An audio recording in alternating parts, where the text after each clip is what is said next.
मुख्य प्रवक्ता गुरुभूषण साहब जी, मंचासन वंदनीय संत समाज,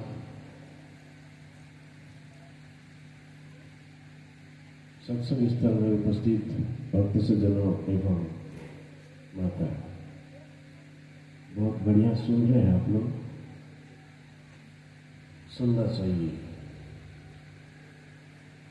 गुरु की संगत सुनने से जीवन में शांति आती है। गुरु एक ऐसा स्थिति, ऐसी वस्तु, ऐसे व्यक्ति है जिनके श्रवण से, जिनके दर्शन से, जिनके पास जाने से हमारा जीवन महकता है। शांति का कोई उपाय नहीं किसी जगह संसार में। अपने आप को सुधारने के लिए गुरु का संगत, सज्जन का संगत, सज्जन माता पिता हो, सज्जन दिव्यवान तपस्वीवान गुरु हो, ऐसी गुरु पाना, सज्जन परिवार में देह धारण करना, ये भी हम सबों के भाग्य है। ऐसे ऐसे लोग हैं संसार में, खाने पीने रहने की कोई व्यवस्था नहीं, शरीर रोग शोक संताप से भरे हुए हैं। चौपड़पट्टी में जाकर के देखो, पता चलता है कर्म कमाई का कैसा नतीजा है। इसलिए जो अपने रोटी अच्छे खा रहे हैं, गुरु की संगत सुन पा रहे हैं, अपने भजन स्वयं गाने का अवसर हमें मिला है, तो हम जैसे भाग्यवान और कौन होगा। इसलिए भाग्य को बनाना, भाग्य बनाने के लिए इस शरीर का निर्माण, कहो आपने प्रारब्धवश परमात्मावश आपको मिला। ब्रह्मानंद जी ने कहीं कहा है भजन में कि जब तक सृजनहार का कोई पता न होगा, तब तक ये जीवन का कल्याण नहीं होगा। काशी नावे मथुरा नावे नहावे हरिद्वारा रे, चार धाम तीरथ घूमे फिर आवे, मन का नहीं सुधारा। साधु जन की कदर न जाने, मिले न सृजनहारा रे। काशी नाव मथुरा नाव, कहीं गंगा त्रिवेणी, कहीं भी जाके ना हो, जब तक सृजनहार, जिसने आपका शरीर का निर्माण किया, उस सृजनहार का जब तक आपको ठीक से पता न चले, तब तक जीवन में शांति कल्याण नहीं होगा। एक नवयुवती थी जिनकी सगाई हुई तो अपने सहेलियों के साथ में रास्ते में बातचीत करके चल रही थी। अपने सहेलियों को बोल रही थी, मेरा होने वाला पति बहुत सुंदर है, देखो मेरे कान में सोने के बाला दिया है, हाथ में सोने की चूड़ी दिया है, गले में सोने का चैन दिया है, और नाक में फूली, कान में मुंद्रा, बहुत सुंदर है, और हाथ में अंगूठी। तो होने वाले पति का वो प्रशंसा करते करते रास्ते में चल रही थी, और उन्हीं के पीछे समझदार त्याग विरागवान संत भी थे। कुछ दूर जाने के बाद महात्मा ने रोक करके कहे, बेटी बताओ, होने वाला पति तो अभी मिला है तुमको, और जो पति का इतना प्रशंसा गाई आपने कि पति ने मेरे हाथ में जो है कि अंगूठी, और उंगली में अंगूठी और सोने की चूड़ी, गले में चैन, कान में बाली, इतना सारा प्रशंसा, थोड़ा सा संपदा उसने दिया। लेकिन तुम्हें पता है, जिसने ये हाथ को दिया है, जिसने गले को, जिसने कान दिया है, जिसने संपूर्ण शरीर दिया है और देने वाला कौन है उसको भी जानते हैं। जब तक हमको उनका बोध नहीं होगा जिसने रचा, बोलो सदगुरुदेव की। महात्मा ने कहा जब तक आपके ये शरीर का निर्माण करने वाला, शरीर के भीतर निवास करने वाला उस दिव्य परमात्मा, रोम रोम में बसने वाले राम, आपके जगत को जाननहार, सर्प हो को जाने सो तो सर्व हो से न्यारो रहे, सोई गुरु रूप निज पार कलतायो है। सबको जानने वाला, जाननहार, जिस आंख से आप देख रही है वो आंख से नहीं देख रही है, वो आंख के माध्यम से परमात्मा ही देख रहा है। जिस कान से आप सुन रही है वो कान नहीं सुन रहा है, वो कान से भी वही परमात्मा सुन रहा है। जिस पैर से आप चल रही है वो पैर नहीं, वो परमात्मा ही चला रहा है। जो आपके धड़कन, जो आपके हृदय में धड़क रहा है वो परमात्मा का ही धड़कन है। इस आवाज को सुनने की कला जिस व्यक्ति के भीतर में जब आती है ना, तो वो व्यक्ति फिर परमात्मामय हो जाता है। उसी ने गुरु माना, वही गुरु के चरण पे पहुंचे और उसी ने सर झुकाया जिसने जाननहार सृजनहार को ठीक से समझ दिए। जिस कलाई को, जिस गले के को सबको बनाने वाला, ऐसा जाननहार आपने गुरु के माध्यम से, सेवा से, अपने तपस्या से, ध्यान से आपने पाई है, तो जानो आपने जीवन महान बनाई है। नहीं तो इस संसार में आए रोए तड़पे ऐसे ही गंवाई है। बोलिए सदगुरुदेव की। जिंदगी को समझने के लिए थोड़ा ऊर्जावान बनिए। ऊर्जा से हम अपने जीवन को ऊपर उठा पाते हैं। वही ऊर्जा है जो आप नीचे की ओर बहा देते हैं, पशु कहलाते हैं। वही ऊर्जा है जो ऊपर की ओर उठाते हैं, जो बुद्ध कहलाते हैं, परमात्मा कहलाते हैं, सज्जन कहलाते हैं, देवी कहलाते हैं, देवता कहलाते हैं। भारत में 33 कोटि देवता की मान्यताएं हैं। वो सभी 33 कोटि देवी देवताएं कौन थे? आप जैसे महान नारी थी, आप जैसे महान पुरुष थे। आज हरिद्वार है, ऋषिकेश है, गंगोत्री, जमुनोत्री, जितने तीर्थ स्थान बने हैं वो सभी तीर्थ स्थान में ऐसे सज्जन संत जन जाकर के तप किए और वो तपभूमि आज तीर्थ स्थल हो गए और उसमें जाकर के आज शांति पाते हैं। कहते हैं सदगुरु कबीर के शब्द है, सब व्यक्ति तीर्थ जाता है तो एक फल पाता है।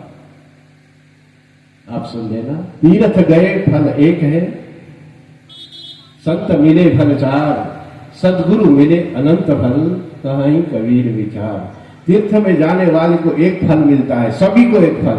पुजारी को पूजा भेटी, भिखारी को भिक्षा, व्यापारी को पैसा, और जो आनंद मना के जा रहे हैं लड़के और लड़की, नवयुवक ने वो आनंद ले रहे हैं, तो सबको एक एक फल वो तीर्थ में मिलेगा। लेकिन जब संत मिलते हैं तो 4 फल, अर्थ, धर्म और मोक्ष।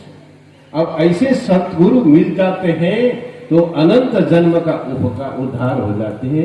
और ऐसे सदगुरु के नजदीक आप जब पहुंचे हैं तो अपने को भाग्यशाली बनाना। कौन है वो? सृजनहार। सर्व हो को जाने सो तो ऐसे सबको जानने वाला सृजनहार। इस गांव में कोई नहीं है। जैसे हमारे डॉक्टर साहब जाननहार थे, बेचारा सज्जन भक्त आज नहीं रहे, वो हमारे सामने से चले गए। उन्होंने जीवन भर संतों की सेवा की, भक्तों का, संतों का, सभी संतों का निष्पक्ष सेवा की। डॉक्टर सज्जुराम। और बाद में उन्होंने अपने शरीर को भी दान कर दिए। देखो कितने बड़े काम कर दिए। इसीलिए जो बन सके इस शरीर से, शरीर को मिट्टी में डालते हैं तो मिट्टी बन जाती है, जला तो राख बन जाती है। अगर ये दान देते हैं तो ये दान से तो बहुत बड़ा उपकार। आज हॉस्पिटल में गए, वो सब बच्चे पढ़ेंगे और डॉक्टर बनेंगे, दुनिया को भी सेवा करेंगे। वो जिंदे में सेवा किए और मरकर के भी सेवा किए, जिंदे शरीर से भी सेवा और मुर्दा शरीर से भी सेवा। ऐसे सपूत होनी चाहिए हमारे गांव मोका में। तो मैं हृदय से आह्वान करता हूँ, आप लोग भी उत्साहित होकर के शरीर दान करने की क्षमता बनाइए। बहुत बढ़िया काम है, परोपकारी काम है और सेवा का काम है। दान पुण्य परोपकार करने की साहस भी एक वीर समझदार व्यक्ति के अंदर में ही फलीभूत होता है। इसीलिए परोपकारी बने, सद्गुणधारी बने, गुरु के शरण में आकर के सिर झुका करके भक्तिमय साधना में बनाए। जिस गांव में, जिस देश में ऐसे सज्जन होते हैं वो अपने परिवार ही नहीं पूरे विश्व के लिए भला सोचते हैं। पूरे विश्व के लिए भला सोचने वाला सबका हित चिंतक होता है, शुभ चिंतक होता है, उसी को लोग नमन करते हैं। घर में कोई सदस्य अच्छे हैं, माँ बाप अच्छे हैं, तो जानो सभी माँ बाप के पीछे बच्चे भी अच्छे हो जाते हैं। गांव में कोई अच्छे हैं तो पूरा गांव भी उसके साथ में होता है। देश में अच्छे हैं तो देश भी उसके साथ, विश्व में जो अच्छे होते हैं उसी के साथ होते हैं। इसीलिए अच्छे व्यक्ति का बहुत बड़ा कीमत है। अच्छे व्यक्ति, समझदार व्यक्ति, बुद्धिमान व्यक्ति बनने के लिए गुरुदेव कहते हैं, संगत कीजिए साधु की, हरे और की बाधी। साधु की संगत से ही सारा रोग व्याधि दुख कष्ट हरण होता है और साथ साथ जीवन में परम आनंद घटती है, परम देवत्व घटती है। आप सबके भीतर में बैठे उस परमात्मा को आप भीतर में दर्शन करने लग जाते हैं। आपको काशी का, मथुरा, वृंदावन सब आपके यही आपके घट में ही आकर के हाजिर हो जाते हैं। आप पवित्रता से भजन करिए, आप एकदम हृदयवान होकर के भजन करिए। आपके लिए सारा विश्व का देव स्थल आपके घर में, आपके आंगन में, जब आपकी आंखें पवित्र हो जाती है ना, तब सारा संसार आपको परमात्मा में आप देखने लग जाते हैं। भगवान कृष्ण ने अर्जुन से कहा, अर्जुन वो व्यक्ति इतना महान हो जाता है जब उसका दोष विकार सब खत्म हो जाता है। अर्जुन ने कहा, प्रभु आप तो कहते हो मैं सब में मिल जाऊं, मैं सब में दिख जाऊं, वो कैसे दिखाई देगा? कहते अंत शरीर ज्योतिर्मयो ही सुप्रयम पसंती एत क्षीण दोषा है। अर्जुन, इस दोष विकार रहित शरीर के अंदर में जो विराजमान है, आप जब आंखें पवित्र बनाओ, आंख को शुद्ध बनाओ, जिन आंखों ने संसार का विकार ही को देखता रहा, हम अपने आंखों से अच्छी चीज कभी नहीं देखते हैं। सभी का दोष और अवगुण तो खूब देख लेते हैं, खूब पढ़ लेते हैं। दूसरे के अवगुण देखने के लिए हमारे दो आंखें, हजार आंखें खुल जाती है। जब अपना अवगुण पढ़ने का समय आता है तो दोनों आंखें भी हमारी बंद हो जाती है। इसीलिए हमारे जीवन से दुख दूर नहीं होता है। दुख दूर होने के लिए अपना अवगुण स्वयं देखें। अपने भीतर के अवगुण देखने की क्षमता जब हमारे में घटेगी ना, फिर जानो कि ये संसार से आपके जीवन आनंदमय, सुखमय, सब प्रकार से परिपूर्णमय हो जाता है। आपको हर कोई अपने गले लगाएगा, अपने आंखों में रखेगा और अपने आंखों का नूर बनाएगा। जब आपका जीवन एक मधुर होगा, आपका जीवन सुंदर होगा, पवित्र होगा। हम जीवन में अपने दिन दिन कपड़े पहनते हैं, मैचिंग करते हैं, साड़ी कैसा, ब्लाउज कैसा, पैंट कैसा, कोट कैसा, पूरे मैचिंग करते रहते हैं। यदि हमने अपने संस्कार को स्वभाव से मैचिंग कर दे तो पूरा विश्व ही हमारा देश, पूरा विश्व ही धरती, सभी मंदिर होने लग जाते हैं और विश्व में रहने वाले सारे प्राणी, सारे मानव देवत्व कहलाने लग जाते हैं। लेकिन हमारी कमजोरी, हमने हमेशा संसार को देखा, इसीलिए सत्य को हम नहीं जान पाए, सत्य से हम दूर हो गए। जिस दिन हम सत्य को देखने लग जाते हैं, वो परमात्मा को देखने लग जाते हैं, अनुभूति करने लग जाते हैं, तो फिर ये संसार से आपका सारा कल्याण होने लग जाता है। एक दिन कांटों का जंगल था ये, और एक दिन मधुबन होने लग जाता है। क्योंकि आंखें जब दृष्टि बदल जाती है तो सृष्टि बदल जाती है। नहीं तो लाख पढ़े, लाख बोले, लाख समझाएं और लाख भजन गाए, हम वहीं के वहीं हैं, हमारे जीवन की गति नहीं होती। इसीलिए जीवन की गति के लिए सदाचार, गुरु के चरण की भक्ति और सभी में सौहार्द व्यवहार और प्रेम जीवन में घटे, जीवन आनंदमय है, सुखमय है। मानव जीवन जैसा बढ़ करके कोई जीवन नहीं। यही भजन गा करके, यही साधना करके परमात्मा तक पहुंचने के लिए ये सब मनुष्य शरीर के एक सार्थक सीढ़ी है। इसीलिए सभी गुरुजनों ने कहा, इसी मानव शरीर से आप सब चीज, आप आकाश, चंद्र, वह कहाँ पहुंच रहे हैं? आज आदमी चंद्रलोक में पहुंच रहे हैं। आदमी गोताखोर बन के समुद्र के नजदीक एकदम गहराई में जाकर के मोती उठा के ला रहे हैं। तो हम अपने भीतर के अपने परम चैतन्यता को अनुभूति नहीं कर पाते हैं, तो जाने हम जैसे दुर्भाग्य कौन है। फिर घर की देवता हमें कोई पता नहीं, जिसको हमने देखा नहीं उसे हम खुदा कहते हैं, और जिसको हमने देखा है उससे हम सदा जुदा ही रहते हैं। इसीलिए गुरुदेव का एक महान वाक्य है कि अपने जीवन को बढ़िया बनाओ, समय बहुत कम है। क्योंकि हम 100 साल के जीवन पर 80 साल का जीवन लेके आए हैं, 40 साल तो हम सो ही जाते हैं, और 40 साल में न जाने क्या क्या काम करना पड़ता है। कहाँ है समय किसी के लिए? इसीलिए ये कम समय में यदि आपने अपने को भी कुछ बनाया, कुछ सजाया, तो फिर एक दिन आपकी जो अंतिम यात्रा होगी वो सुखमय होगी, आनंदमय होगी। भारत के राष्ट्र कवि मैथिली शरण गुप्ता ने कहा, जिसमें नहीं है सीरत, सूरत फजूल है, जिस गुल में फूल नहीं वो कागज का फूल है। जीना ऐसा जीना हो, जीन कर तड़फाए तू, मरना ऐसा मरना हो, मरकर फिर न आए तू। जिंदगी ऐसी बनी जिंदा रहे दिन साथ तू न रहे दुनिया में तो दुनिया को आए याद। तो बोले सदगुरु देव की ऐसा काम, ऐसे कर्तव्य करके गुजर जाओ इस संसार से कि आपके न रहने पर भी आपके आने वाले पीढ़ी, आपके जो परिवार, ये सब आपको याद करें। इसके लिए आप अपना जीवन को बहुत महान बनाओ। महान बनाने के लिए अवसर मिला है।